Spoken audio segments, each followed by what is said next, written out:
কোনো দল এখনো ক্ষমতায় আসেনি। আপনারা যদি মনে করে থাকেন দল ক্ষমতায় চলে আসছে, আমি উমুককে সাপোর্ট দিয়ে যাব, তাহলে কিন্তু এভাবে করলে যোগ্য প্রার্থী বেরিয়ে আসতে পারবে না। আমি কয়েকদিন আগে কিছু হুমকি পেয়েছিলাম।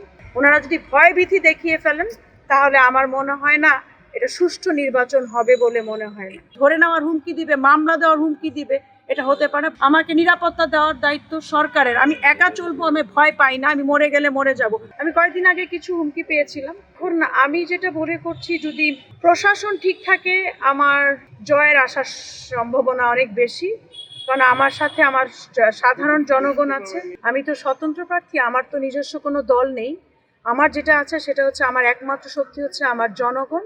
তাদেরকে যদি প্রশাসন হয়রানি না করে, তারা আমার কর্মী, তারা কোনো দলের না। রিটার্নিং অফিসার ডিসি সাহেব আমাকে এই ব্যাপারে সাহায্য করবেন, যাতে আমার কর্মীরা সুষ্ঠুভাবে আমার পাশে থেকে আমার নির্বাচনী প্রচারণায় আমাকে সহযোগিতা করতে পারে। ওনারা যদি ভয়ভীতি দেখিয়ে ফেলেন, তাহলে আমার মনে হয় না এটা সুষ্ঠু নির্বাচন হবে বলে মনে হয় না। যে যার প্রার্থী সমর্থন করতে পারে, কিন্তু তার মানে এই না যে আমাকে সমর্থন করছে বলে আমার নেতা কর্মীদেরকে, আমার পাশের অসহায় মানুষজনকে ধরে নেওয়ার হুমকি দিবে, মামলা দেওয়ার হুমকি দিবে, এটা হতে পারে। প্রশাসনকে এই ব্যাপারে আরেকটু সচেতন হওয়ার জন্য আমি অনুরোধ করছি। আমাকে নিরাপত্তা দেওয়ার দায়িত্ব সরকারের। আমি একা চলবো, আমি ভয় পাই না, আমি মরে গেলে মরে যাব। বাট আপনাদের মাধ্যমে জানিয়ে দিতে চাই, সবার কাছে আমি নিরাপত্তা চেয়েছি। আমার এখন পর্যন্ত নিরাপত্তার জন্য কিশোরগঞ্জের এসপি সাহেব এখনও আমাকে ফোন করেননি।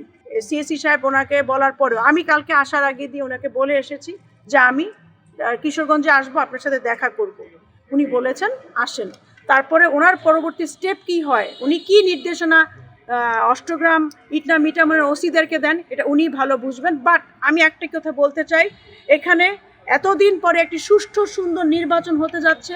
সেই নির্বাচনটা যাতে কোনো পক্ষপাতিত্বমূলক না হয়, সেটা আমি সবার কাছে আমি আশা করব। কোনো দল এখনই চলে আসেনি, কোনো দল এখনও ক্ষমতায় আসেনি। আপনারা যদি মনে করে থাকেন দল ক্ষমতায় চলে আসছে, আমি উমুককে সাপোর্ট দিয়ে যাব, তাহলে কিন্তু এভাবে করলে যোগ্য প্রার্থী বেরিয়ে আসতে পারবে না। ভয়ভীতি দেখিয়ে নির্বাচন করা যাবে না। হয়তোবা নির্বাচন হবে, মানুষ বসবেন, ক্ষমতায় আসবেন, বাট সুন্দর দেশ গড়তে পারবো বলে আমাদের আশা করছি না।